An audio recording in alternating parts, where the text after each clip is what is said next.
अजीज दोस्तों, अस्सलाम वालेकुम, नमस्ते, सत श्री अकाल, गुड आफ्टरनून। प्रोग्राम आरिफ की भाषा में आप सबका स्वागत है। आज हमारे साथ जुड़े हैं अफगानिस्तान के एक वेरी लर्नेड पर्सन, जो कि अफगानिस्तान और रीजन की तमाम हिस्ट्री एंड पॉलिटिक्स से वाकिफ हैं, जनाब मशल खान टक्कर साहब। Thank you very much for joining us sir. Thank you very much for you as well. जनाब टक्कर साहब, अफगानिस्तान, पाकिस्तान, हिंदुस्तान की तरफ जाने से पहले हम चाहेंगे कि हमारे व्यूअर्स को आप जरा अपना इंट्रोडक्शन दे दें कि आपकी एक्टिविटीज इस हवाले से क्या है सर। सबसे पहले आरिफ साहब, आपका बहुत शुक्रिया कि आपने मुझे अपने चैनल में मौजूद करके ये मौका फराहम किया कि मैं आपके व्यूअर से मुखातिब हो जाऊं। मेरा ताल्लुक खैबर पख्तूनख्वा से है। मैं एक तारीखी गांव टक्कर में एक सियासी खानदान में पैदा हुआ हूं। जब 1919 में बादशाह खान ने सियासत में कदम रखा तो मेरे ग्रैंड फादर हाजी मलिक मासूम खान टक्कर ने भी उसके साथ सियासत शुरू की। फिर 1921 में अंग्रेजों ने हमारी 400 कनाल जमीन जब्त करके नीलाम कर दी। 1930 में बादशाह खान ने खुदाई खिदमतगार का इंडियन नेशनल कांग्रेस के साथ इल्हाक कर दिया। तो जब गांधी जी ने 1930 में सिविल नाफरमानी का ऐलान किया तो सूबा सरहद के पश्तूनों ने भी सिविल नाफरमानी का ऐलान कर दिया। तो इस सिलसिले में अंग्रेजों ने मेरे ग्रैंडफादर को गिरफ्तार कर दिया। तो टक्कर गांव और इसके इर्द गिर्द इलाके के लोग अंग्रेजों के खिलाफ उठ खड़े हो गए।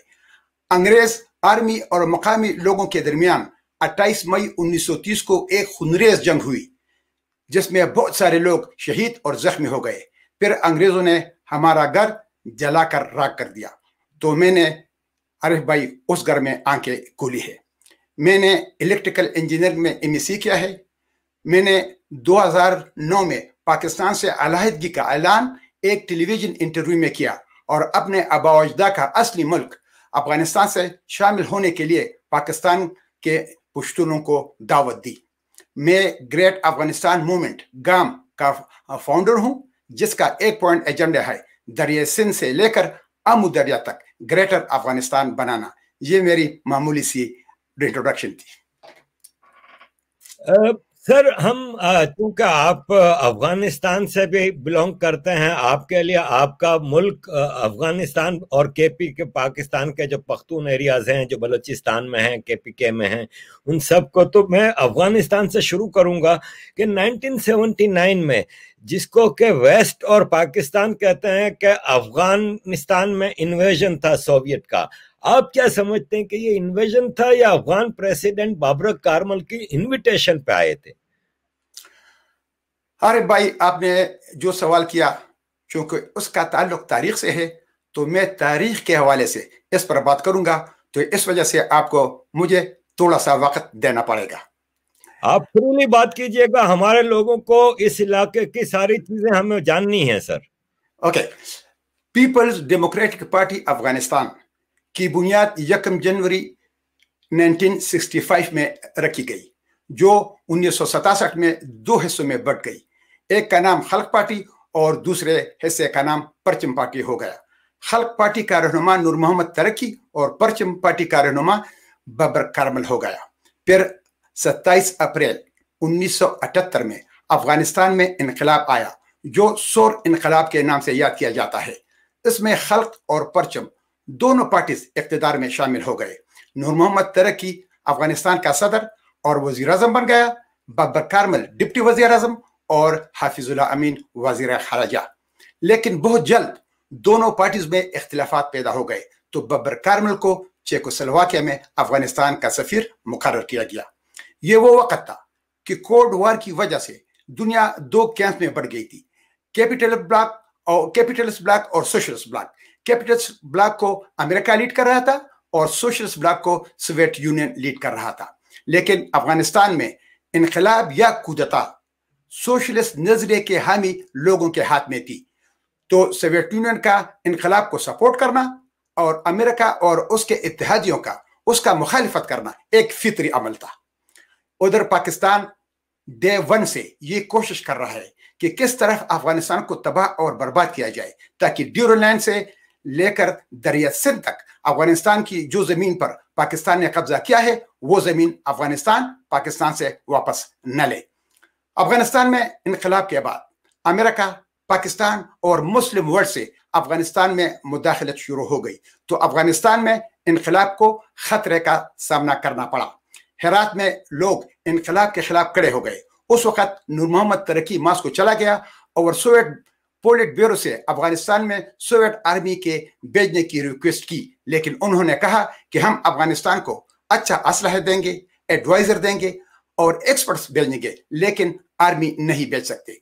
फिर नूर मोहम्मद तरक्की के बाद हफीजुल अमीन इख्तिदार में आते हैं, लेकिन इनकलाब दिन ब दिन खतरे की तरफ बढ़ता जा रहा था। तो सोवियत यूनियन ने इनकलाब को बचाने के लिए अफगानिस्तान में फौज भेजना का फैसला कर दिया।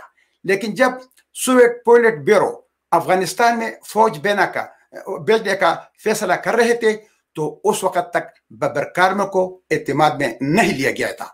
फैसले के बाद बब्बर कार्मल और उसकी टीम को एतमाद में लेकर हफीजुल्लाह अमीन को इख्तिदार से हटाने और कार्मल को सदर बनाने का मंसूबा तैयार कर लिया गया। बब्बर कार्मल तो अफगानिस्तान का सदर नहीं था, तो वो कैसे सोवियत यूनियन को अफगानिस्तान फौज भेजने की दरख्वास्त कर सकता था? तो बब्बर कार्मल ने सोवियत आर्मी को अफगानिस्तान नहीं लाया, बल्कि सोवियत आर्मी ने बब्बर कार्मल को अफगानिस्तान लाया।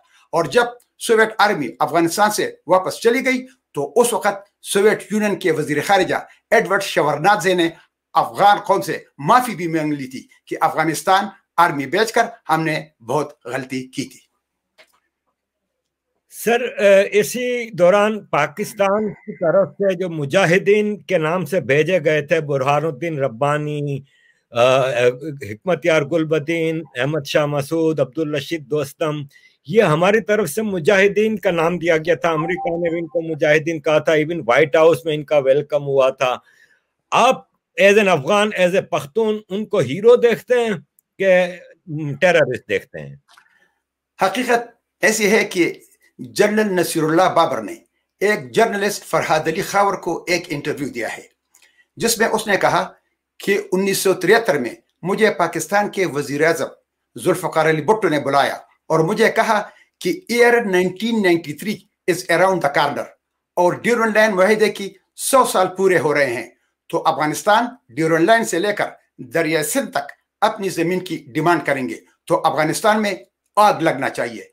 तो फिर नसीरुल्लाह बाबर ने कहा कि मैंने बुरहानुद्दीन रब्बानी, अहमद शाह मसूद और गुलबदीन हिकमतयार को बुलाया और पेशावर में बालाहिसार किले में उनके साथ मेरी मुलाकात हुई। मैंने उनको अफगानिस्तान में दहशतगर्दी के लिए आमादा किया, उनके लोगों को ट्रेनिंग दी, फिर 303 बंदूक और पैसे उनको दे दिए कि अफगानिस्तान जाकर वहां इंतशार पैदा करे। तो नसीरुल्लाह बाबर कहता है कि हमने अफगानिस्तान को अपने अफगानों के हाथों ऐसी आग लगा दी कि उस आग में न सिर्फ कि अफगानिस्तान जल गया, बल्कि सोवियत यूनियन भी जल गया और अफगानिस्तान को इतना कमजोर कर दिया कि अब वो पाकिस्तान से अपनी जमीन का मुतालिबा कभी भी नहीं कर सकेंगे। आईएसआई का पुराना रहनुमा हमीद गुल और परवेज मुशर्रफ दोनों ने इंटरव्यूज में कहा है कि जलालुद्दीन हक्कानी, अहमद शाह मसूद और ओसामा बिन लादेन तो हमारे हीरो थे, और डॉक्टर अब्दुल्ला और गुलबदीन हिकमतयार के बारे में हमीद गुल अपने इंटरव्यू में कहते हैं कि वो पाकिस्तान से बहुत मोहब्बत करते हैं और वो ऐसे ही पाकिस्तानी हैं जिस तरह हम हैं। हाय ओपनर सर। 1985 में जिनीवा में एक मीटिंग होती है जिसमें तमाम अफगान ग्रुप्स, अमेरिका, पाकिस्तान सब शरीक हुए थे और कहा गया कि ये एक अकॉर्ड है, peace accord between different Afghan warring वो, और सोवियत ने अपना फौज वापस ले गया है। तो वो मुआहिदा क्यों फेल हुआ? कौन उसको फेलियर के पीछे कौन था? असल में मास्को और काबल के मुश्तरका ये तजवीज़ 1981 में सामने आई थी। उन्होंने दावा किया था कि सोवियत अफवाज अफगानिस्तान में इस वजह से दाखिल हुई थी कि अफगान हुकूमत का तख्ता उलटने से बचाया जाए। उस साजिश में अफगान बागी और गैर मुल्की अफवाज शामिल थे। तो सोवियत यूनियन इस बात पर इस्तिफसार करता था कि जब सोवियत आर्मी अफगानिस्तान से निकल जाएगी تو پھر جنگ ختم ہونی چاہیے۔ سیکرٹری جنرل کے دفتر یونائٹڈ نیشن کے دفتر کے زیر اہتمام 1982 میں اقوام متحدہ نے افغانستان سے سوویت انخلا کی سہولت کے لیے بات چیت کا آغاز کر دیا۔ اس کی فارمیٹ پر 1985 تک اتفاق رائے ہو گیا تھا۔ دسمبر 1985 کی بات چیت کے وقت سوویت یونین کا یہ مطالبہ تھا کہ سوویت انخلا کا عمل مکمل ہونے کے بعد مجاہدین کو پاکستان کے ذریعے اسلحہ کی فراہمی روکنا چاہیے، لیکن ان کی یہ بات نہیں مانی گئی۔ یہ معاہدہ سوویت یونین کا ایک کمزور معاہدہ تھا۔ میخائل سرگئی گورباچوف نے اپنے ساتھ یہ دھوکہ دہی کا احساس کیا تھا، لیکن 1987 میں سوویت یونین افغانستان کو چھوڑنے کا عزم کر چکے تھے، اس لیے اس معاہدے کو متضاد افہام و تفہیم کے ساتھ مانا گیا کہ اسلحے کی فراہمی مجاہدین کو جاری رہے گی، اور پاکستان اس پر اصرار کرتا رہا کہ پاکستان مجاہدین کو اسلحہ سپلائی کرتا رہے گا۔ سرکاری طور پر جنیوا معاہدہ 14 اپریل 1988 کو اقوام متحدہ کے جنیوا ہیڈ کوارٹرز میں افغانستان اور پاکستان کے درمیان ہوا۔ امریکہ اور سوویت یونین ضامن کی حیثیت سے خدمات انجام دے رہے تھے، لیکن دوسری طرف پاکستان کی ایما اور شرارت پر افغان مزاحمتی گروپ یا مجاہدین نے اس معاہدے کو اس وجہ سے ماننے سے انکار کر دیا کہ نہ ہم جنیوا مذاکرات اور نہ معاہدے کے حامی تھے اور نہ ہم نے اس مذاکرات میں شرکت کی تھی، لہٰذا اس وجہ سے ہم اس معاہدے کی شرائط کو قبول کرنے سے انکار کرتے ہیں۔ اس کے نتیجے میں سوویت انخلا کی تعمیل کے بعد افغانستان میں خانہ جنگی شروع ہوئی۔ حالانکہ افغانستان اور پاکستان کے درمیان یہ دو طرفہ معاہدہ افغانستان اور پاکستان کا ایک دوسرے کے معاملات میں عدم مداخلت کے اصولوں پر تھا، لیکن ہمیشہ کے لیے پاکستان نے اس معاہدے کی پاسداری نہیں کی۔ اس معاہدے میں یہ بھی لکھا گیا تھا کہ افغان مہاجرین رضاکارانہ طور پر افغانستان واپس جائیں گے، لیکن عملی طور پر پاکستان یہ بالکل نہیں چاہتا تھا، کیونکہ مہاجروں کے وہی کیمپس تو پاکستان کے ریکروٹنگ سینٹر تھے جہاں وہ افغانستان اور کشمیر کے لیے دہشت گرد تیار کر رہے تھے۔ اور یہی ہوا کہ سوویت آرمی کا افغانستان سے نکلنے کے بعد پاکستان نے افغانستان کو سول وار میں دھکیل دیا، اور اتنے لوگ سوویت آرمی کے انخلا کے بعد خانہ جنگی میں مر گئے کہ اتنے لوگ انقلاب اور سوویت آرمی کی موجودگی میں افغانستان میں نہیں مرے تھے۔ ڈاکٹر نجیب اللہ کی سوویت حمایت یافتہ حکومت عوامی حمایت علاقے یا بین الاقوامی سطح پر حاصل کرنے میں ناکام رہی، لیکن پھر بھی وہ 1992 تک اقتدار میں رہنے میں کامیاب ہوا، جب اس کا خاتمہ اور مجاہدین نے کر دیا اور اس کا اقتدار ختم ہو گیا۔ سر، یہ جو سول وار تھی لیٹ 80s سے لے کے 92 تک، وہ بہت ہی بھیانک تھی۔ افغانستان کی تاریخ میں ایسی سول وار ایسی بھیانک ہم نے دیکھی نہیں۔ پھر 92 کے بعد طالبان نامی ایک گروہ آتا ہے۔ یہ کہتے ہیں کہ چونکہ اتنی زیادہ سول وار تھی تو پاکستان نے ایک نئی فورس لانچ کی، طالبان۔ اب ہم اگر انقلابی افغانستان دیکھتے ہیں تو کابل یونیورسٹی اور افغانستان میں بڑی لبرل قسم کی لائف ہوتی تھی، یہ اچانک ٹرن اراؤنڈ اور ایک طالبان جو کہ 1400 سال پرانے اسلام کو لے کے آ گئے۔ یہ کیا تھا؟ طالبان کو کس نے انٹروڈیوس کرایا؟ کیا مقصد تھا اس کے پیچھے؟ ارے بھائی، جب افغانستان میں انقلاب آیا تو اس وقت پاکستان میں پشتونوں کے علاقے میں صرف 300 مدرسے تھے، لیکن جب پاکستان کو امریکہ کے ڈالر اور سعودی عربیہ کے پیٹرول ڈالر ملنے شروع ہو گئے تو آفیشیل رجسٹرڈ مدرسوں کی تعداد 40,000 تک پہنچ گئی، اور ان رجسٹرڈ مدرسوں کی تعداد 1 لاکھ سے بھی زیادہ تھی، اور ان سب میں افغانستان کے لیے جہادی تیار کیے جاتے تھے، اور زیادہ تر یہ مدرسے افغانستان سے آئے ہوئے مہاجروں کے کیمپس میں ہوا کرتے تھے، اور جہادیوں کی تیاری کا سلسلہ ابھی تک جاری ہے۔ یہ جہادی افغانستان اور کشمیر میں پراکسی وار کے لیے پاکستان کی ایک اسٹریٹجک قوت ہے، اور یہ جہادی مکمل طور پر پاکستانی فوج اور ISI کی کنٹرول میں ہوتی ہے۔ تو جب پاکستان کو ضرورت ہوتی ہے تو جس تنظیم کے ساتھ وہ ان کو جوڑنا چاہتے ہیں تو یہ جہادی وہاں چلے جاتے ہیں۔ سوویت آرمی کے جانے کے بعد پاکستان چاہتا تھا کہ گل بدین حکمتیار افغانستان کا صدر بن جائے، لیکن جب وہ اس میں ناکام ہوئے تو پھر پاکستان کسی اور گروپ کی تلاش میں تھا۔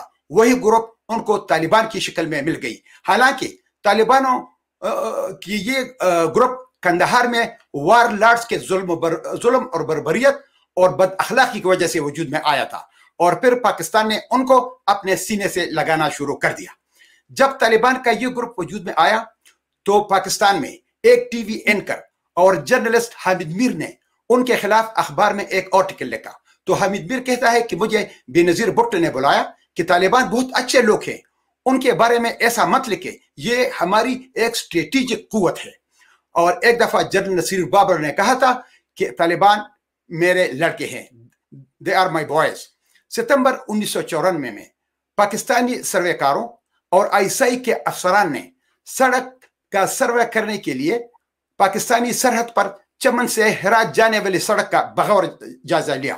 تو ایک طالب کمانڈر عمر لالے نے نصیر اللہ بابر کو 2 ٹوک انتباہ جاری کیا کہ پاکستان ہماری سڑکوں کو اثر نو تشکیل کرنے کی پیشکش کر رہا ہے، لیکن مجھے نہیں لگتا کہ ہماری سڑکوں کو ٹھیک کرنے سے خود بخود امن قائم ہو جائے گی۔ لالے نے کہا کہ جب تک ہمسایہ ممالک ہمارے اندرونی معاملات میں مداخلت کرتے رہیں گے تو ہمیں امن کی توقع نہیں کرنا چاہیے، لیکن پاکستان ہار نہیں مانتا تھا۔ یہ وہ وقت تھا کہ طالبان کو ہر ایک چیز کی ضرورت تھی اور پاکستان کو اس کا پتہ تھا کہ کس طرح سے ان کی اس مجبوری سے فائدہ اٹھایا جائے۔ تو 12 اکتوبر 1994 کو پاکستان نے سپن بلدک کے باہر حکمتیار کے ہتھیاروں کے ایک بڑے ڈم پر قبضہ کرنے کی خاطر طالبان کی مدد کی۔ اصل میں جنیوا معاہدے کی شرائط پر اسلام آباد پاکستانی سرزمین پر افغان باشندوں کے لیے اسلحہ نہیں رکھ سکتا تھا، تو یہ اسلحہ اور گولہ بارود وغیرہ 1990 میں پاکستان سے سرحد پار کر کے افغانستان منتقل کر دیے گئے تھے۔ ڈب میں طالبان نے تقریباً 18,000 کلاشنکوف، درجنوں توپ خانے، بھاری مقدار میں گولہ بارود اور بہت سی گاڑیاں ضبط کی، اور اسی طرح پاکستان نے گلبدین حکمتیار کو خدا حافظ کہہ دیا۔ اس کے بعد کابل حکومت کو بتائے بغیر 20 اکتوبر 1994 کو بابر نے 6 مغربی سفیروں کی پارٹی کندہار اور ہرات لے گئے۔ اس وفد میں ریلوے، شاہراہوں، ٹیلی فون اور بجلی کے محکموں کے اعلیٰ عہدیدار بھی شامل تھے۔ 28 اکتوبر کو بے نظیر بھٹو نے اشق آباد میں اسماعیل خان اور جنرل رشید دوستم سے ملاقات کی اور ان پر زور دیا کہ وہ جنوبی راستہ کھولنے پر راضی ہو جائے۔ 29 اکتوبر 1994 کو پاکستان کا 30 ٹرکوں کا ٹیسٹ قافلہ افغانستان کے راستے اشق آباد روانہ کرنا، مختلف شہروں پر طالبان کا قبضہ کرنا، اور 96 کے جلال آباد میں جلال آباد شورا کے لیڈر عبد القدیر خان کو سعودی عرب اور پاکستان کا $10 ملین کا رشوت دینا، اور پھر 26 ستمبر 1996 کو کابل پر قبضہ کرنے میں پاکستان نے طالبان کا بھرپور ساتھ دیا۔ ایک اور بات کا ذکر میں کرنا چاہتا ہوں کہ ایک دفعہ نصیر اللہ بابر ملا عمر کے ساتھ کندہار میں اکٹھا کھانا کھا رہے تھے، تو نصیر اللہ بابر نے ملا عمر کو کہا کہ امیر المومنین ڈیورنڈ لائن کو بین الاقوامی سرحد تسلیم کر لے تو سارے مسئلے حل ہو جائیں گے۔ تو ملا عمر نے اس کو کھانا کھانے سے منع کیا اور کہا اٹھو، اور اپنے ساتھیوں کو کہا کہ اس کو سپین بل تک پہنچا دو اور اس کو افغانستان کے زمین سے نکال دو۔ لیکن 2001 میں پاکستان نے ان طالبان کو امریکہ کے ہاتھوں بیچ ڈالا، حتیٰ کہ پاکستان میں افغان سفیر اسلام آباد میں برہنہ کر کے امریکہ کے حوالے کر دیا گیا تھا، اور طالبان کے لیڈرشپ کو پاکستان میں محفوظ جگہ میں پناہ دے کر مستقبل میں اپنی نئے پلان کی تیاری شروع کر دی، جو ابھی آپ کے سامنے ہے۔ سر، یہ طالبان کے اور تو بہت سارے جرم ہیں، لیکن ایک جرم جو بہت ہی بھیانک تھا وہ تھا بامیان بدھا کی تباہی۔ بامیان بدھا افغانستان کا ہسٹوریکل ہیریٹیج تھا۔ کیا یہ ضروری تھا؟ کیا میسج دینا چاہتے تھے طالبان یہ بامیان بدھا کو تباہ کر کے؟ عارف بھائی، افغانستان میں جاری افغان خانہ جنگی کے دوران بامیان میں بدھ کے آس پاس کا علاقہ حسب وحدت ملیشیا کے کنٹرول میں تھا۔ یہ شمالی اتحاد کا ایک حصہ تھا جو اس وقت طالبان کے خلاف لڑ رہا تھا۔ اگست 1998 میں مزار شریف پر طالبان کے قبضے کے بعد وادی بامیان کو مکمل طور پر طالبان نے گھیرے میں لے لیا۔ پھر اس شہر کو 13 ستمبر 1998 کو طالبان نے اس پر قبضہ کر لیا۔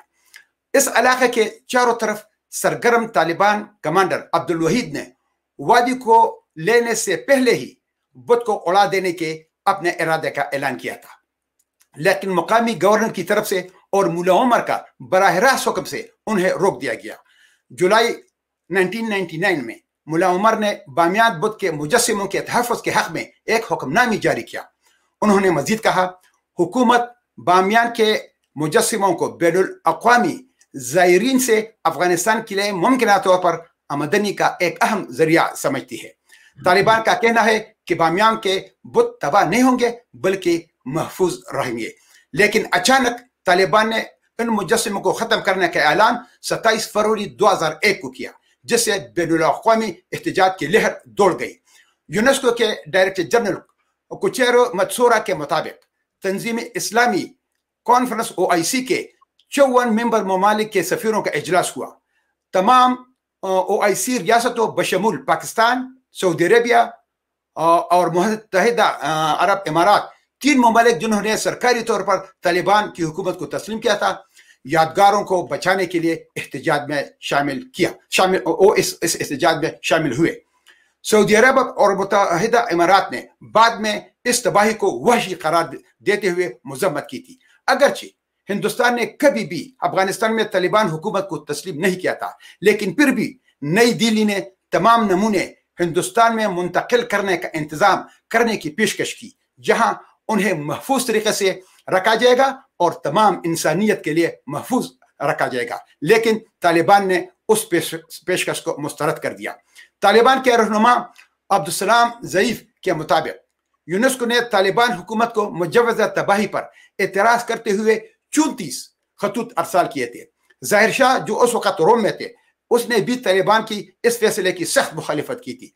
मार्च 2001 से शुरू होने वाले मुजस्सिमों को बारूद के जरिए कई हफ्तों के दौरान तबाह कर दिया गया।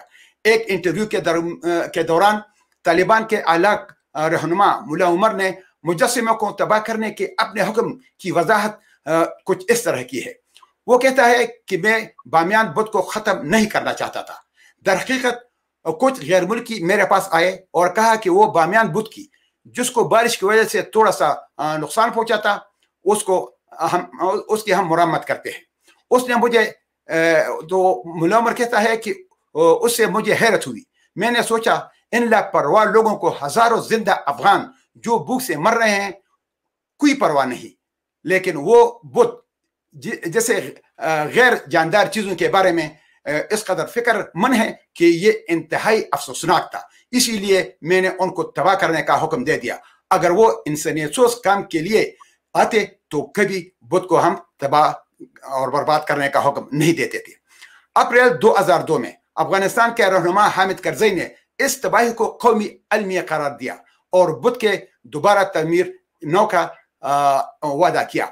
अब उनकी रीबिल्ड का काम जारी है, देखते हैं कि क्या होगा। लेकिन मैं टॉलरेंस के हवाले से चंद मिसालें देना चाहता हूं।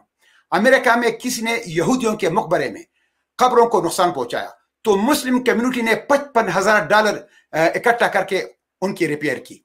टेक्सास के शहर विक्टोरिया में एक मस्जिद को नजर आतिश कर दी गई तो अमेरिकियों ने उसकी तमीर नौ के लिए $10 लाख से ज्यादा रकम जमा कराई और उस मस्जिद को नए सिरे से बना दिया। अमेरिका में पिट्सबर्ग में ट्री ऑफ लाइफ सिनेगोग में फायरिंग के कत्ल आम के बाद मुतासिरीन और उनके अहल खाना की मदद के लिए 2 मुस्लिम तंजीमों ने तकरीबन $2 लाख इकट्ठे किए थे। बॉस्टन अमेरिका में जुमा के नमाज के लिए चर्च को खाली कर दिया जाता है और मुस्लिम उसमें जुमे की नमाज पढ़ते हैं। बर्लिन जर्मनी में चर्च को मुसलमानों को नमाज के लिए खोला गया। मुसलमानों और गैर मुस्लिमों के मैबान बुनियादी ताल्लुक एहसान, इंसाफ और ताउन है। वी शुड नॉट जज द फेट ऑफ अदर्स। जियो और जीने दो। सर 9/11 आता है, 9/11 के जो भी कल्प्रिट्स थे उसमें एक भी अफगान नहीं था और उसके बाद भी जो नामी टेररिस्ट है Osama bin Laden, Ayman al Zawahiri, Abu Faraj al Libi, Abu Zubaida, जितने नाम ले पाकिस्तान से गिरफ्तार हुए। तो अमेरिका ने पाकिस्तान पे क्यों हमला नहीं किया, अफगानिस्तान पे क्यों हमला किया? अरे भाई, 9/11 के बाद अमेरिका और उसके इत्तेहादी अपनी एनर्जी जरूरियात को मद्देनजर रखते हुए अफगानिस्तान आए थे। उस पर मैं जरा तफसील से बात करना चाहता हूं। अमेरिका हर रोज 22 मिलियन बैरल तेल इस्तेमाल करता है, जिसमें 11 मिलियन बैरल वो अपने तेल अपने उनके जो अपने कौवे हैं उनसे वो हासिल करते हैं, और मजीद 11 बिलियन बैरल तेल वो मेक्सिको, वेनेजुएला, कनाडा और ज्यादातर सऊदी अरब से इंपोर्ट कर रहा है। दुनिया में हर रोज 73 मिलियन बैरल तेल इस्तेमाल होता है, लेकिन 1979 में ईरान में जब इनकलाब आया तो एक रात में 4 मिलियन बैरल तेल दुनिया की मार्केट से गायब हो गई। तो अमेरिका परेशान हुआ कि अगर सऊदी अरब में ईरान की तरह बुनियाद परस्त टोला बरसर इख्तियार आ गए तो फिर अमेरिका में तेल का बहरान पैदा हो जाएगा।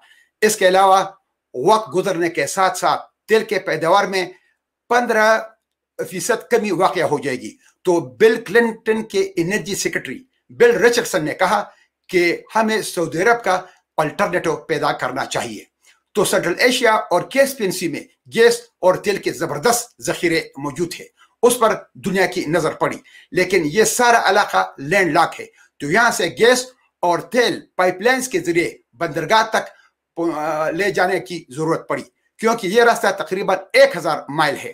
तो रशिया कहता है कि ये पाइपलाइंस हमारे इलाकों से होते हुए हमारे बंदरगाह से दुनिया को उनकी सप्लाई होनी चाहिए, लेकिन अमेरिका और उनके इत्तेहादी ये नहीं चाहता, क्योंकि सेंट्रल एशिया के ममालिक पर रूस के तसल्लुत फिर वो रूस के तसल्लुत में सेंट्रल एशिया के ममालिक आ जाएंगे।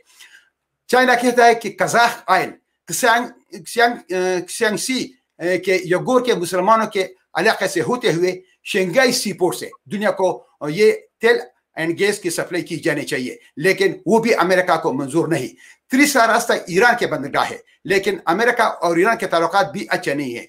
तो फिर अमेरिका, अजरबैजान और तुर्की के दरमियान एक मुआहिदा हुआ कि गैस पाइपलाइंस बाकू अजरबैजान से शुरू होकर जॉर्जिया से होते हुए टर्की में मेडिटेरेनियन सी में सीहान के बंदरगाह तक पहुंचा दिया जाएगा, और फिर वहां से दुनिया को ये ऑयल और तेल की डिस्ट्रीब्यूशन होगी। लेकिन ये रशिया, ईरान और चीन को मंजूर नहीं। तो आर्मेनिया और अजरबैजान के दरमियान लड़ाई इस गेम का एक हिस्सा है। अब अमेरिका को इस तेल और गैस के लिए बैठने की जगह चाहिए था। तो उन्होंने पहले उज़्बेकिस्तान और किर्गिज़िया में बेसिस बनाए, लेकिन फिर उज़्बेकिस्तान और किर्गिज़िया ने अमेरिका को वहां से निकाल दिया। तो वह जगह जहां अमेरिका बैठ सकता था तो वो अफगानिस्तान था। लेकिन अमेरिका क्या कहता है? अमेरिका कहता है कि हम अफगानिस्तान इस वजह से गए थे कि वहां अलकायदा के ट्रेनिंग कैंप्स थे और तालिबान गवर्नमेंट उनकी मदद कर रहा था। तो अगर उसको सच भी माना जाए तो फिर तो ये ट्रेनिंग कैंप पाकिस्तान में भी मौजूद है और पाकिस्तान उनको स्पॉन्सर कर रहा है, और वहीं से अफगान नाटो और अमेरिका के फौज पर दहशतगर्द हमले कर रहे हैं। तो अमेरिका ने पाकिस्तान पर क्यों हमला नहीं किया? तो यही सूरत हाल है कि मसला वो नहीं था कि वो अफगानिस्तान में तालिबान के पीछे या अलकायदा कैंप्स के पीछे आए थे, बल्कि मसला उनके स्ट्रेटेजिक, इक्तिसादी और सियासी मसाइल का हल करने का था। 9/11 के बाद पाकिस्तान ने पकड़ पकड़ के इनोसेंट अफगानों को अमेरिका के हवाले किया, ग्वांतानामो में भर दिया गया।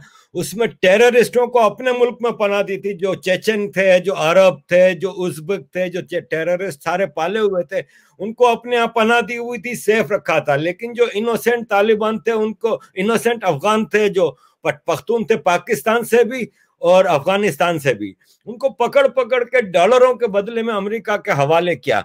ये कितना बड़ा ह्यूमन राइट्स वायोलेशन था, इसके बारे में क्या कहेंगे सर आप? अरे भाई, इसके मुतालिक मैं आपको एक बात करना चाहता हूं। मीर एमल कांसी बलूचिस्तान का रहने वाला था। 1993 में उसने अमेरिका में CIA के 2 अफसरों को गोली मारकर हलाक कर दिया, और फिर वो पाकिस्तान भाग गया। तो फिर अमेरिकन ने उसको पाकिस्तान में गिरफ्तार करके वापस अमेरिका ले गए। तो अमेरिका में एक प्रोसिक्यूटर रॉबर्ट हॉर्न जूनियर की अदालत में उस पर मुकदमा चल रहा था। तो एक दिन WTTG टीवी चैनल नंबर 5 को ये प्रोसिक्यूटर इंटरव्यू दे रहा था, तो उसको टीवी एंकर ने कहा कि एमल कांसी को गिरफ्तार करने के लिए अमेरिका ने $2 मिलियन का अवार्ड मुकर्रर किया था।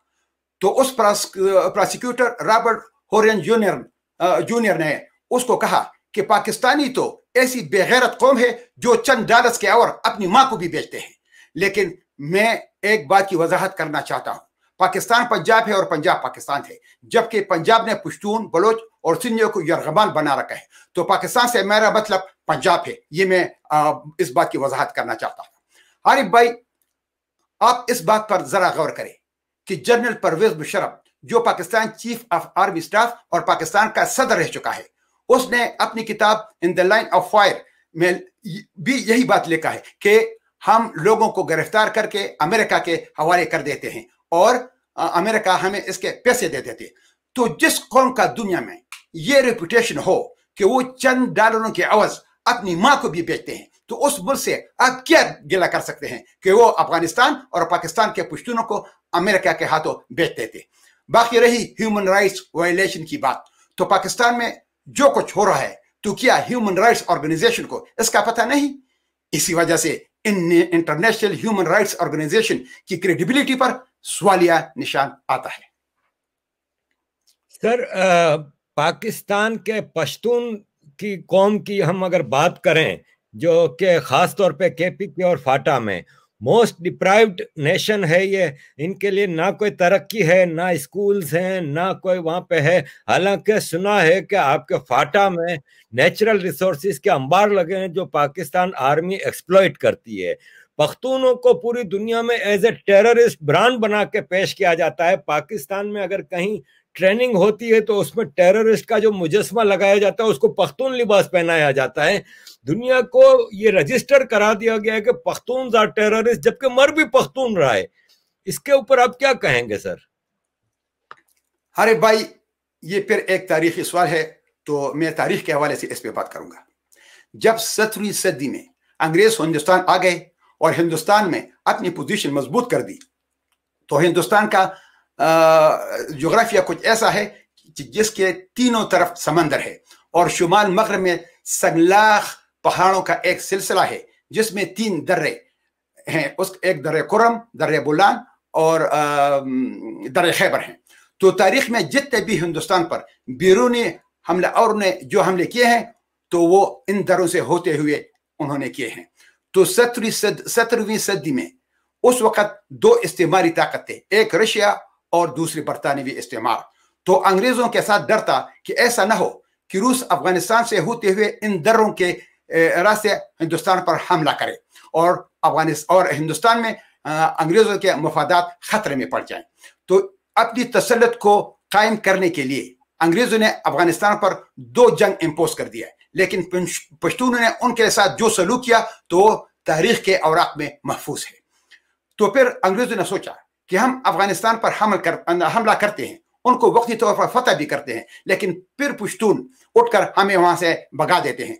तो फिर अंग्रेजों ने अपना बदनामी जमाना फार्मूला डिवाइन एंड रूल इस्तेमाल किया और पश्तूनों की कुव्वत तकसीम करने के लिए पश्तूनों को 12 नवंबर 1893 में डीरोलाइन के जरिए 2 हिस्सों में बांट दिए और फिर डीरोलाइन से हिंदुस्तान की तरफ पश्तूनों के इलाके को फर्दर तकसीम कर दिए। अंग्रेज हमेशा पश्तूनों की जेनोसाइड करते रहे और जब पाकिस्तान वजूद में आया तो चूंकि पाकिस्तान बरतानवी इस्तेमार का नाजायज औलाद है, तो पाकिस्तान ने भी पश्तूनों की नस्लकशी को जारी रखा। 12 अगस्त 1948 को बाबड़ा चारसदा खैबर पख्तूनख्वा में पश्तूनों की एक पुरअमन जुलूस पर पाकिस्तान पंजाबी फौज ने गोलियों का बूचार कर दिया, जिसमें 700 शहादतें हुई और बहुत सारे लोग जख्मी हुए। और सितमज़रीफ़ी देख कि पाकिस्तान के फौजी उन शहीदों के घर जाते थे और उनसे पैसों की डिमांड करते थे कि उनको मारने पर हमारे बंदूकों की गोलियां खर्च हुई हैं, तो उस गोलियों के पैसे हमें दे दे। कबायली पश्तूनों पर F-16 से बमबारी होती रही, उन पर 6000 हवाई हमले हुए और उन पर 12000 बम गिराए गए। 80,000 हमारे कबायली पख्तून भाई शहीद कर दिए गए اور وہ سلسلہ ابھی تک جاری ہے، کیونکہ مشرقی پاکستان میں ایک ذلیل شکست کے بعد پاکستان کے ساتھ ہر وقت یہ خوف ہوتی ہے کہ جلد یا بدیر افغانستان، یہ پختون جو ہے یہ اپنے پاکستان سے جدا ہو کر اپنی مدر لینڈ افغانستان کے ساتھ شامل ہو جائیں گے. تو اسی وجہ سے پاکستان میں پشتونوں کی جینوسائڈ شروع ہے. صرف طالبان افغانستان کے اور ایک بنی تحریک تحفظ طالبان پاکستان کہتا ہے افغانستان کے طالبان تو بہت اچھے ہیں لیکن پاکستان کے طالبان ٹیررسٹ ہیں. یہ دونوں میں فرق کیا ہے؟ ارے بھائی، افغانستان اور پاکستان میں سرگرم پاکستانی طالبان دھڑوں کے شمالی اور جنوبی وزیرستان میں پناہ گاہیں ہیں جو وفاق کے زیر انتظام قبائلی علاقوں میں واقع ہیں.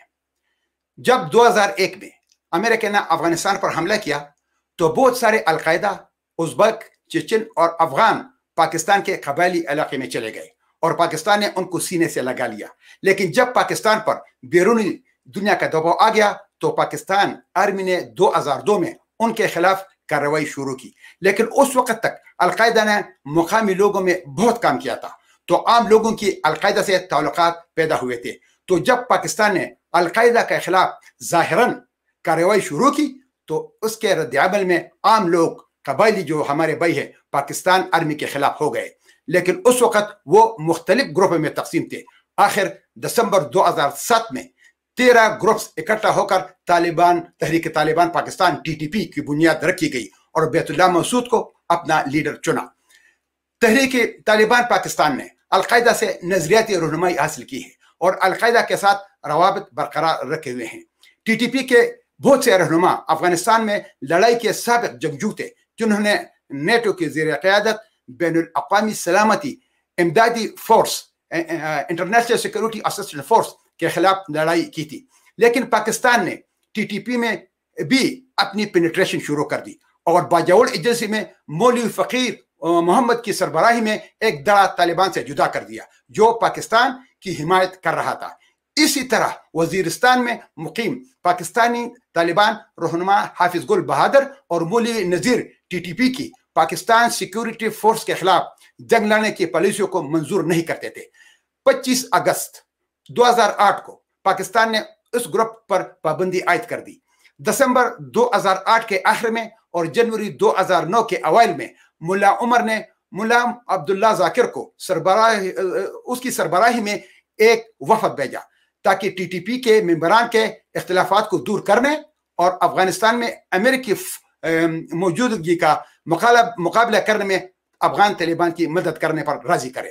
بیت اللہ مسعود، حافظ گل بہادر اور مولوی نذیر نے فروری 2009 میں اس پہ اتفاق کیا اور شورى اتحاد المجاہدین تشکیل دی. ملا عمر اور اسامہ بن لادن سے اپنی بیعت کی. تاہم یہ شورا بہت زیادہ دیر تک نہیں رہا اور اس کے اعلان کے فوراً بعد ہی کولیپس ہو گئے. اگست 2009 میں بیت اللہ مسعود کے مرنے کے بعد حکیم اللہ مسعود TTP کا لیڈر مقرر ہوا. TTP کے ڈھانچے میں مرکزی کمان کا فقدان ہے. TTP کے مختلف دڑوں اپنے اثر و رسوخ کے مقامی علاقوں تک وہ محدود رہتے ہیں اور اکثر اس علاقے سے باہر اپنی کارروائیاں بڑھانے کی اہلیت سے محروم رہتے ہیں، جبکہ افغان طالبان میں مرکزی کمان موجود ہے. امریکی عہدیداروں کا کہنا ہے کہ پاکستانی آئیسائی افغانستان میں حملے کرنے والے 3 بڑے گروپ کو ان کی براہ راست مدد کر رہا ہے. کوئٹہ پاکستان میں قائم افغان طالبان جن کی کمان ملا محمد عمر کے زیر انتظام تھا، گلبدین حکمتیار کے زیر انتظام عسکریت پسندوں کا نیٹ ورک اور گوریلا رہنما جلال الدین حقانی کے زیر انتظام ایک اور مختلف گروپ، یہ سب حکیم اللہ مسعود کے زیر انتظام TTP کے برخلاف پاکستان کا ایک اسٹریٹجک اثاثہ سمجھا جاتا تھا اور وہی اب بھی ہے، جس نے پاکستانی فوج کو اب محاذرائی میں مصروف کر رکھا ہے. یہ میں TTP کی بات کر رہا ہوں. افغان طالبان اور TTP دونوں گروپ میں ایک دوسرے کے ساتھ اتحاد نہیں ہوتا ہے. افغان طالبان کے ایک ترجمان نے نیو یارک ٹائمز کو بتایا تھا، ہم TTP کے ساتھ شامل ہونا پسند نہیں کرتے، کیونکہ ہم نے پاکستانی طالبان جنگجوؤں کے ساتھ تمام وابستگی کو مسترد کر دیا ہے۔ ہمیں ان کی مسلمان ہونے کی حیثیت سے ہمدردی ہے، لیکن اس کے علاوہ ہمارے درمیان کچھ بھی نہیں ہے۔ طالبان کے 3 گروپس ہیں: کنداری طالبان جو ملا عمر کے گروپ سے مشہور ہے، پکتیا طالبان جس کی سربراہی سراج الدین حقانی کر رہے ہیں، اور ٹی ٹی پی جو پاکستان کے لیے اصل خطرہ ہے۔ کنداری اور پکتیا افغان طالبان کے بڑے رہنما کے پاکستان میں محفوظ پناہ گاہیں ہیں، اور پاکستان ان کو اپنا ایسٹ سمجھتی ہے۔ افغان طالبان اور پاکستان طالبان میں بنیادی فرق یہ ہے کہ افغان طالبان پاکستان میں حملوں میں ملوث نہیں ہیں۔ ان کی کوششیں افغانستان میں افغان اور بین الاقوامی فوج سے لڑنے پر مرکوز ہے۔ ان اختلافات کے باوجود پاکستانی طالبان کے تمام دڑے ملا عمر کو رہنما یا امیر المومنین کہتے تھے، لیکن Afghan Taliban T T P کے پاکستان پر حملوں کو کنڈیم کرتے تھے۔ افغان طالبان کے نقطہ نظر سے اگرچہ انہوں نے پاکستان کے اندر پاکستانی طالبان کے حملوں سے انکار کیا ہے، لیکن وہ تحریک طالبان پاکستان سے انکار کرنے میں ہچکچاہٹ محسوس کر رہے ہیں، اور وہ یہ نہیں چاہتے، کیونکہ انہیں قبائلی علاقوں میں پاکستانی طالبان کی مدد کی ضرورت ہے تاکہ وہ اپنی محفوظ پناہ گاہوں اور محفوظ مقامات کو برقرار رکھ سکے، اور ساتھ ہی ساتھ پشتون قبائلوں کو افغانستان میں لڑنے کے لیے وہاں سے بھرتی بھی کی جائے۔ اب تو نہ حکیم اللہ مسعود زندہ ہے اور نہ مولانا فضل الرحمان پیر نور ولی مسعود طالبان کا لیڈر بن گیا۔ یہ اب افغانستان اور پاکستان کے طالبان میں فرق ہے۔ سر باچا خان ایک قداور شخصیت، پختونوں کے ایک عظیم لیڈر، پھر ان کے بعد ان کے بیٹے ولی خان صاحب آئے، پختون میں پھر ایک لیڈرشپ کا فقدان تھا۔ پھر آتے ہیں منظور پشتین، محسن داوڑ، گلالئی اسماعیل، علی وزیر، ایک نئی لیڈرشپ آئی ہے پختونوں کی جو کہ نان وائلنس پہ بلیو کرتے ہیں، اور پاکستان ان کو اپنے لیے خطرہ محسوس کرتا ہے۔ آپ اس نئی لیڈرشپ کو کیسے دیکھتے ہیں؟ کیا نان وائلنس کے ذریعے آپ ان پاکستان کے جو پنجابی فوج ہے، دہشت گرد، ان کا مقابلہ کر سکیں گے؟ ارے بھائی، میں ایک ایسے گھر میں پیدا ہوا جس کا باچا خان فیملی سے 100 سال کا سیاسی تعلق ہے، 100 سال کا۔ میرے گھر میں ٹکر میں اب بھی عوامی نیشنل پارٹی کا جھنڈا لہرا رہا ہے۔ جہاں تک ہمارے قبائلی پشتون بھائیوں کا تعلق ہے تو ان کے ساتھ پاکستان نے بہت ظلم کیا ہے۔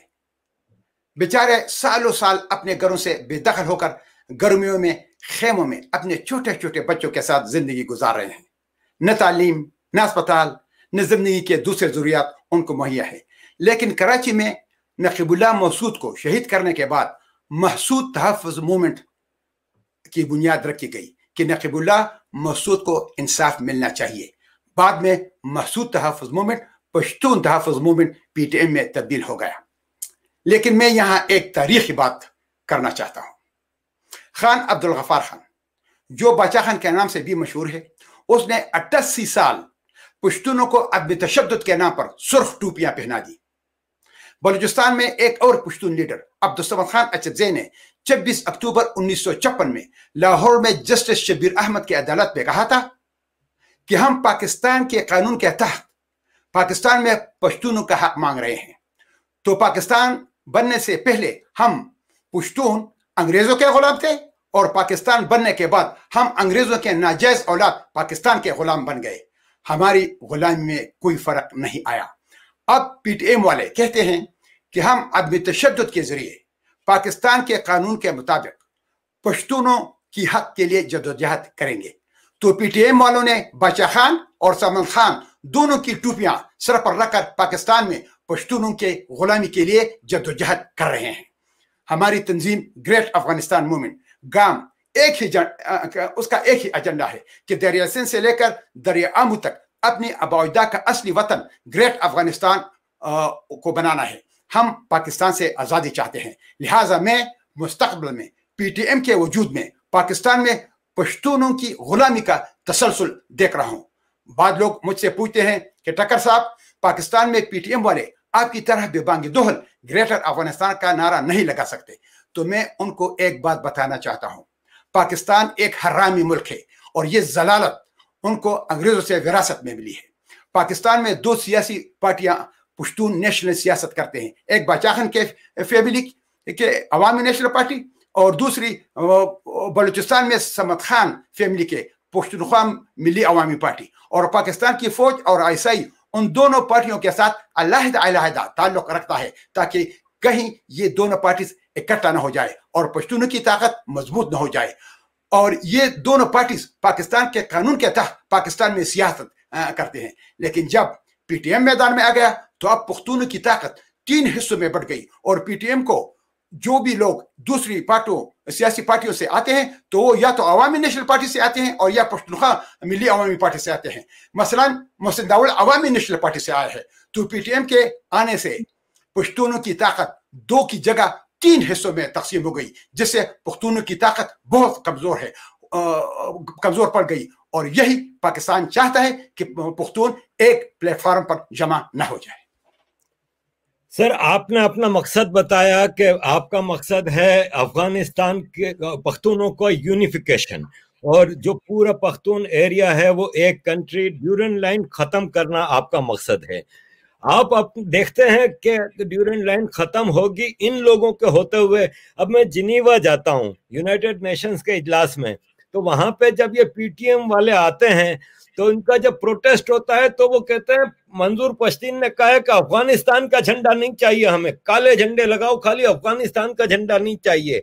और कोई इंडियन एनजीओ या मीडिया करीब आए तो इंटरव्यू तक देने से डरते हैं कि नहीं हम इंडियनों से बात नहीं करेंगे, हमें पाकिस्तान में रहना है और हम पाकिस्तान। तो कैसे चलेगा जब आपने बताया कि 3 लीडरशिप हैं पख्तून की पाकिस्तान में, वो अगर यूनिफिकेशन के लिए आगे नहीं बढ़ते तो आप अपना लाहे अमल बताएं कि आप कैसे अफगानिस्तान और पख्तूनों को यूनाइटेड करेंगे। अरे भाई, एक तो ये मेरा ईमान है कि जल्द या बदेर ड्यूरेंट लाइन तारीख का हिस्सा बन जाएगा।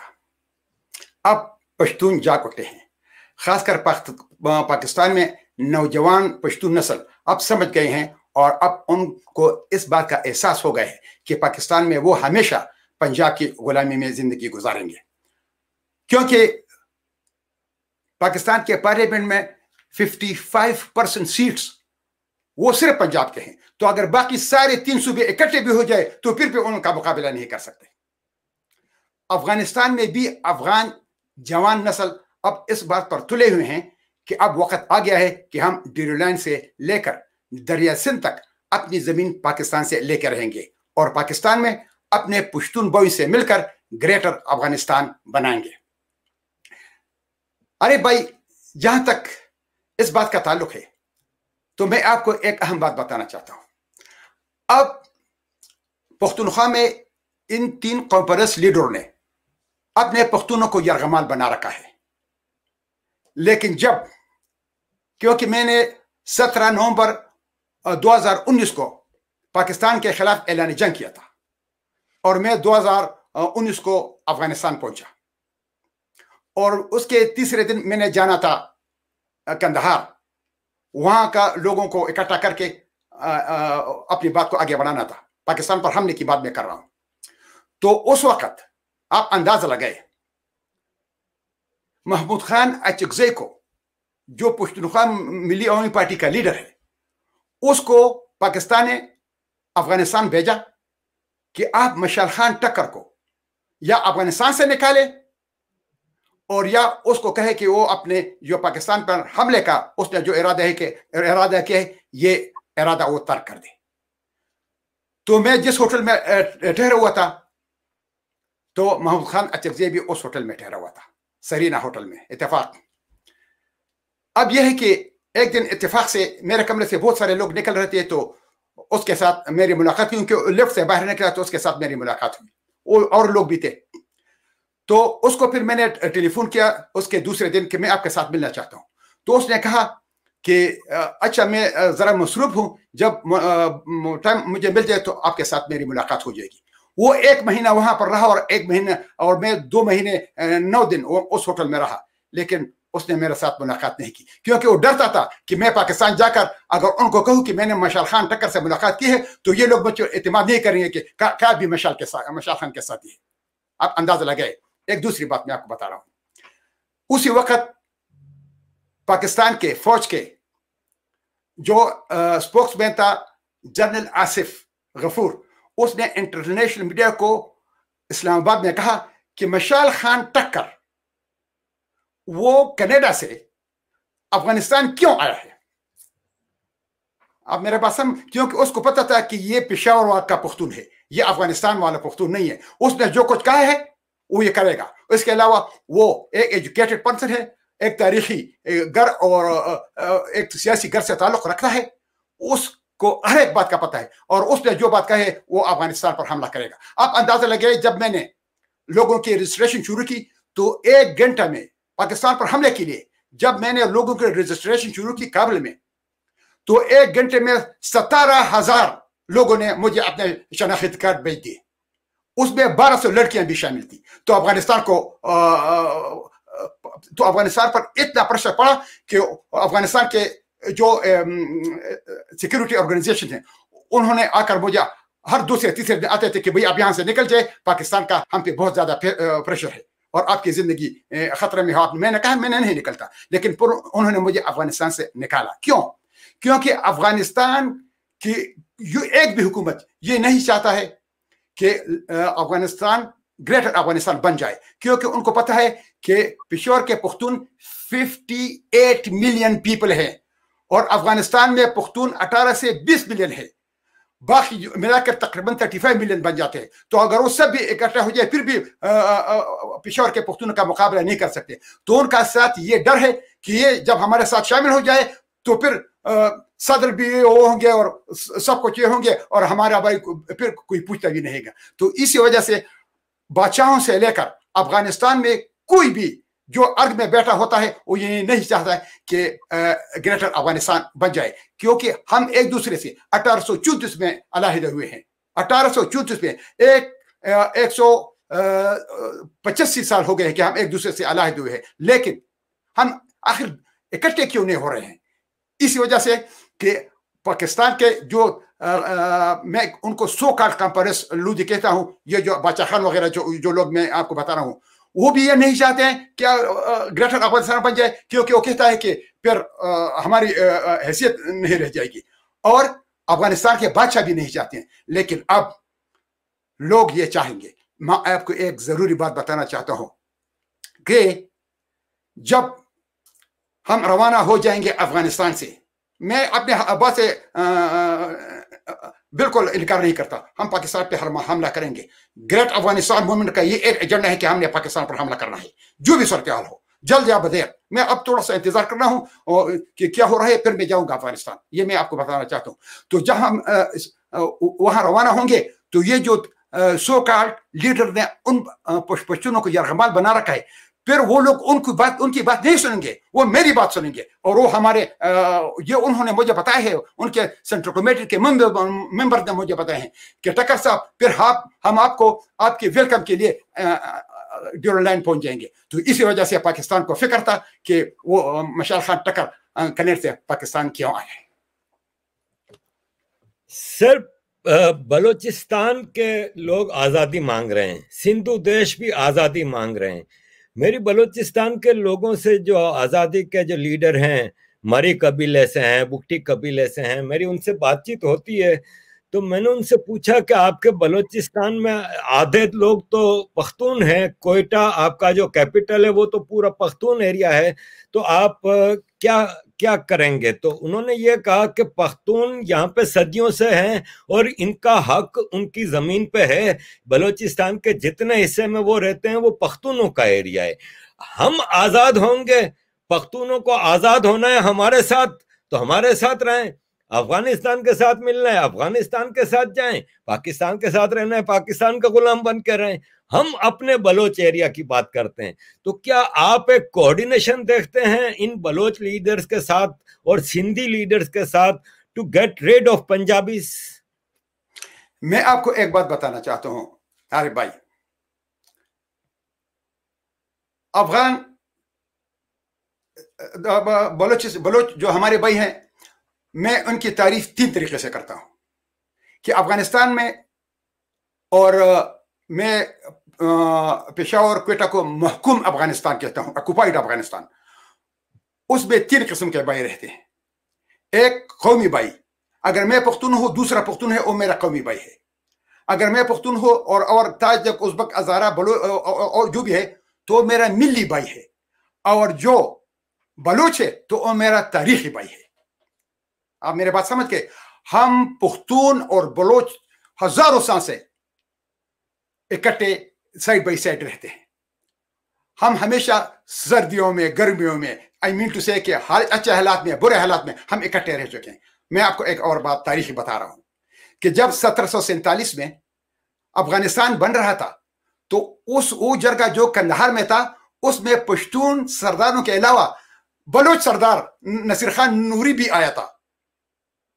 तो बलोच भाइयों का ये भी हक बनता है कि वो कहे कि अफगानिस्तान के बनाने में वो जो जगह था उसमें हमारा हाथ भी है, ये उसका हक है. इसके अलावा नसीर खान नूरी, उसकी नीस के साथ अहमद शाह बाबा ने शादी की थी. ठीक है. अब उनका जो अलाया खान, उसकी बीवी अफगानी, हमारा जो था अफगानी, क्या नाम था उसका नाम मैं भूल जाता हूं, उसके नवासी से उसका शादी हुई थी. खैरबख्श बरी की बीवी पश्तून है, बुकटी की बीवी पश्तून. मेरा मतलब यह है कि हमारा खून का रिश्ता भी है, हम एक दूसरे से अलहदा नहीं हो सकते. एक बात मैं और आपको बताता हूं, बलोचों का हमारे अलावा गुजारा नहीं होता और हमारा बलोचों के अलावा गुजारा नहीं होता. क्यों? बलोचिस्तान, उसका एक तरफ ईरान है जो उनका दुश्मन है, दूसरी तरफ पाकिस्तान है जो उसका दुश्मन है, तीसरी तरफ समंदर है, एक ही रास्ता है जो अफगानिस्तान है. तो वो हमारे सिर्फ तारीखी भाई नहीं है, वो हमारे फितरी भाई भी बन जाते हैं कि उनके अफगानिस्तान के अलावा उनका कोई रास्ते. अफगानिस्तान अगर वो अपने गवादर को कामयाब करते हैं तो अफगानिस्तान के रास्ते वो सब से मिलेंगे, और वो सिर्फ अफगानिस्तान उनको रास्ता प्रोवाइड कर सकता है. और हमें उनकी जरूरत ही है कि उनके साथ समंदर है, तो हमें उनकी जरूरत है और उनकी हमें जरूरत है. Sir, Hindustan, India regional super power, Afghanistan में भी अगर रीबिल्डिंग में किसी ने पॉजिटिव किरदार अदा किया तो हिंदुस्तान ने किया. वहां पे police training, civil service training, infrastructure development. आप क्यों हिंदुस्तान से मदद नहीं हासिल करते? एक आपका इतना अजीम मकसद है, आप क्या देखते हैं कि क्या Hindustan in any time in future आपके साथ कोई मदद करेंगे या आपका साथ देंगे? मैं आपको एक बात बता रहा हूं, आपने बहुत जबरदस्त सवाल किया, आई अप्रिशिएट इट. मैं सारे हिंदुस्तानियों को एक बात बताना चाहता हूं कि हिंदुस्तान की आजादी में सूबा सरहद अब खैबर पख्तूनख्वा है, उन पख्तूनों की खून शामिल है जिसमें मैं भी आपके सामने बैठा हूं कि मेरा घर का खून भी हिंदुस्तान की आजादी में शामिल है. अब ये हिंदुस्तान की अखलाक की फर्ज बन जाती है कि वो हमारी हेल्प करे कि हम पाकिस्तान से आजादी लेकर अपने आबा के वतन अफगानिस्तान से शामिल हो जाए. ये मैं हिंदुस्तान के सारी उलस, सारे लोगों को और हिंदुस्तान के हुकूमत को कहता हूं कि आप लोगों पर हमारा कर्ज बनता है कि आपके लिए हमने अपना खून दिया है, अब ये आपकी बारी है कि आप हमारे लिए हमारा खिदमत करें. सर, लास्ट क्वेश्चन कि प्रेसिडेंट ट्रंप ने कहा है कि हम अफगानिस्तान को क्रिसमस से पहले छोड़ देंगे. तो क्या आप समझते हैं कि अफगान गवर्नमेंट इतनी पावरफुल है कि वो तालिबान से निपट लेगी या क्या होगा फिर? अरे भाई, इस सवाल से पहले आपने एक और सवाल भी किया था कि अफगानिस्तान में हिंदुस्तान बहुत ज्यादा इन्वेस्टमेंट कर रहा है और स्कूल, इस किस्म का सवाल मुझसे वाशिंगटन में भी वॉइस ऑफ अमेरिका ने किया था. मैंने उनको कहा था कि हिंदुस्तान और पाकिस्तान दोनों अफगानिस्तान में मुदाखलत कर रहे हैं, लेकिन उनकी नौइयत मुख्तलिफ है. इंडिया अफगानिस्तान में सड़कें, अस्पताल, ब्रिजेस, बिल्डिंग्स, डैम वगैरह बना रहे हैं. अफगानिस्तान के मुख्तलिफ इदारों के लोगों को ट्रेनिंग दे रहे हैं ताकि मुस्तकबिल में अफगानिस्तान अपने पैरों पे खड़ा हो जाए. लेकिन पाकिस्तान उन सबको तबाह करने पर तुला हुआ है। तो ये अफगानिस्तान में पाकिस्तान और हिंदुस्तान के रोल्स का मुआजना है, जो मैंने वॉइस ऑफ अमेरिका को भी किया था और मैं अब भी आपको कर रहा हूं। और यही वजह है कि आप अफगानिस्तान में किसी भी बच्चे से पूछे तो वो आपको बताएगा कि अफगानिस्तान का असली दुश्मन पाकिस्तान है, जिसने अफगानिस्तान को पत्थर के जमाने तक पहुंचा दिया है, और हमारा असली दोस्त हिंदुस्तान है, जो यहाँ पर इन्वेस्टमेंट करके अफगानिस्तान को बना रहा है। अब बात रही क्लिंटन का कि वो ये कह रहा है कि मैं निकल जा रहा हूं अफगानिस्तान से। देखिए अरे भाई, ये फिर मैं आपको तारीख के हवाले से ये बात साबित करता हूं कि ये क्या होगा। आज से 100 साल पहले जो ग्रेट गेम था, तो उसमें 2 मेन खिलाड़ी थे, ब्रिटिश एम्पायर और रशियन एम्पायर।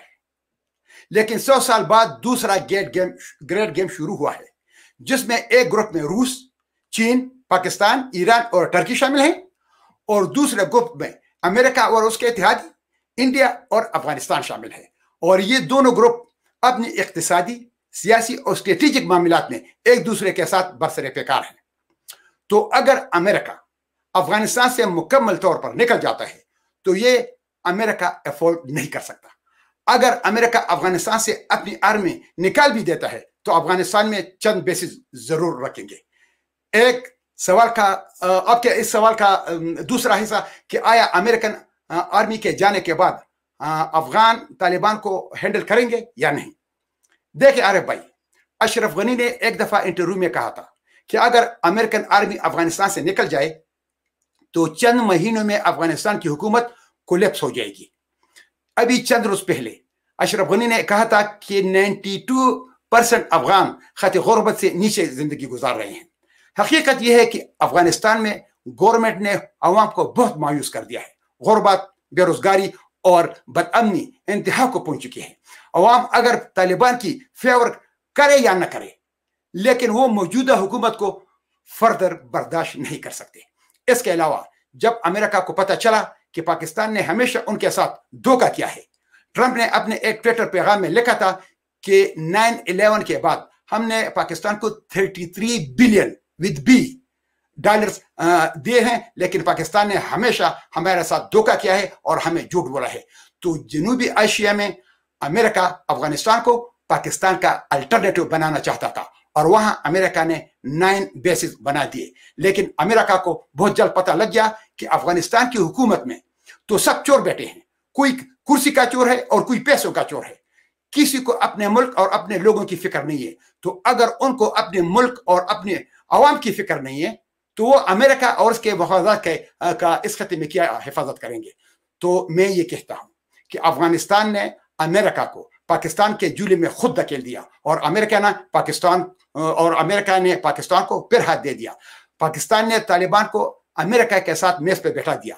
18 महीने अमेरिका और तालिबान के दरमियान बातचीत हुई, लेकिन अफगान हुकूमत को उस मुज़ाकरात से दूर रखा गया। 29 फरवरी 2020 को कतर दोहा में अमेरिका और तालिबान के दरमियान मुआहिदा हुआ।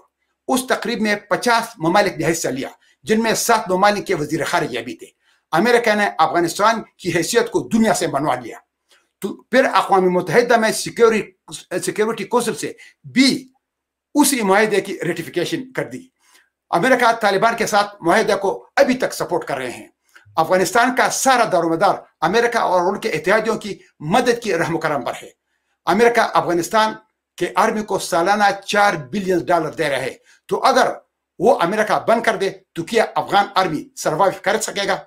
मेरा यह ख्याल है कि अमेरिकन आर्मी के जाने के बाद अफगान गवर्नमेंट तालिबान को हैंडल नहीं कर सकेगा, जो खुद अफगान गवर्नमेंट इसमें इन्वॉल्व है कि उन्होंने लोगों के लिए कुछ भी नहीं किया।